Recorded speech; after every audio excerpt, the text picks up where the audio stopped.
So my twin sister and I had a brother to look up to. And brother took care of us. He would pick us up, we would pick him up from school. Mother would go to work at TI as the night shift at 4 o'clock. And John would take us to the 7-Eleven and hang out with the rest of the gang at the 7-Eleven or the Dairy Queen in Richardson. And he played a big part in raising us. He did raise us. And the love of cooking was my mother and my daddy, because that was Sunday afternoon at my house. Sunday afternoon, after Mass, it was Gina and Everett in the kitchen, and in their loving ways, talking to each other in extremely loud volumes, as an Italian household does. And there was a lot of love around that kitchen table, and there were many times when we had family or friends, and that is where John actually, I think, acquired that. I guess organically, is it the word I'm looking for? It was just part of life. It was part of our life. That's how we grew up. We had large meals, big family, food always centered around food, and always around that kind of fellowship. And people would hang around after dinner, and it would be long. I mean, people would hang around after dinner and take naps, and then it would start again after the nap. And he was, and my cousins, he and my cousins, I looked up to all of them. That was they were always a part of a generation that I missed. Being 12 years older than me, by the time I was cognizant and aware of the world around me, they had gone. And so I always liked to sit around and listen to them talk, and my family sit around and talk. And that's how I became who I was. And he had a lot to do with my love, and my father too was the same way. The intelligence, the wanting to learn, the wanting to always absorb knowledge from wherever around him, the world around him, the future. They were that was a big part of their genetic makeup. And I see that in my children now, that their quest for knowledge, their quest for finding things, to fix things, to progress intellectually and emotionally.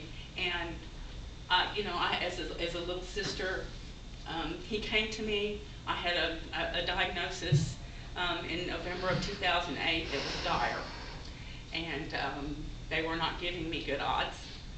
And this was 2 weeks after my brother lost his kidney, after they told him that it was dire.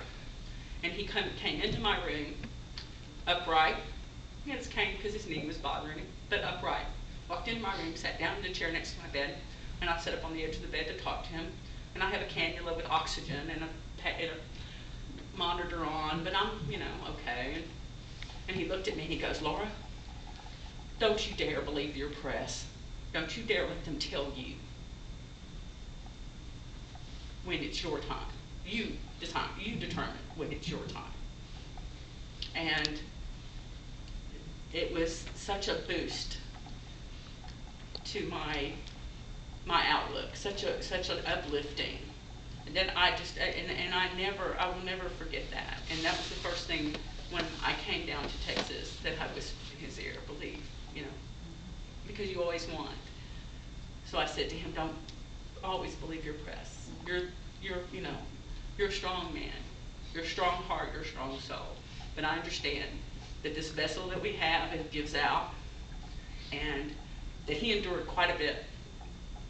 Not only physical pain, but sometimes heartache.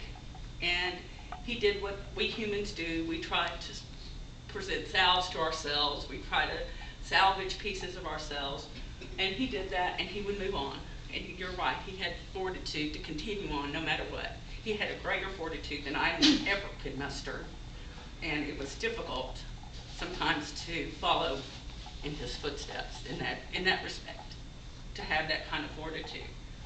The man lost his kidney, he had a bad knee, he had another bad knee, and he kept on and on. And for that, I have the utmost respect. He has always, at one point or another in my life, been a hero, my hero, because he was my Bubba, and he will always be my brother. And I will always remember that. And I will always remember what he told me. I got divorced, and he said, "Laura," and I was devastated because I went from graduation to a marriage. I went from my daddy's house to my husband's house. And at 31 years old, I found myself living alone, and have never lived alone. I came on the planet with a twin sister. Alone? And he said, don't you ever let another man put you in that position. I want you to be self-sufficient, self-reliant, and self-supportive. And don't you ever find yourself in this position again. And I took it to heart. I did take it to heart.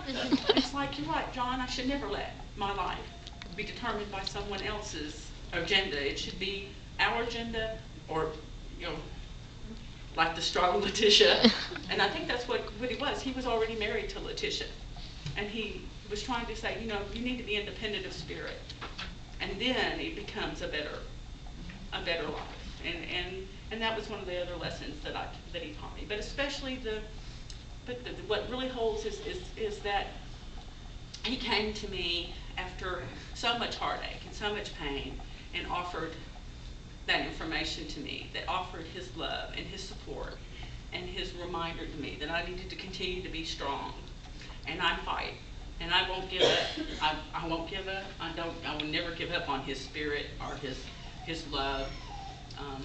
He meant a lot to me. We didn't see each other because I lived away and I didn't visit very much. And he would try to come down when he come by when he would go to South Texas, and we would miss each other and we'd have other things going on.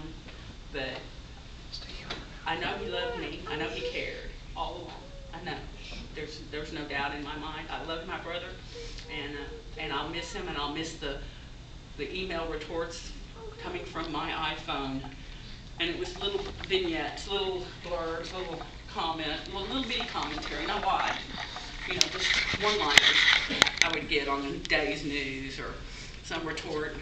I'd send him a picture from Richardson and on Maple, and I found a picture online, and I said, I'd never lived in the house, and I know my sisters and my brother did, and I said, what about this house? He goes, well, that's real impressive, Laura, but now find me a picture of Main Street. So I did. Okay, and he kind of mumbles some stuff about my sons, and he's, you know, but that's the kind of stuff I would get back from him. Okay, that's good. Now do this. So I'll miss that. I'll miss that. I'll miss being able to shoot off an email and say, oh yeah, what about this? And hear him come back pretty quickly. Usually, almost immediately, I'd get an email back. But his memory is loved and honored, and I will forever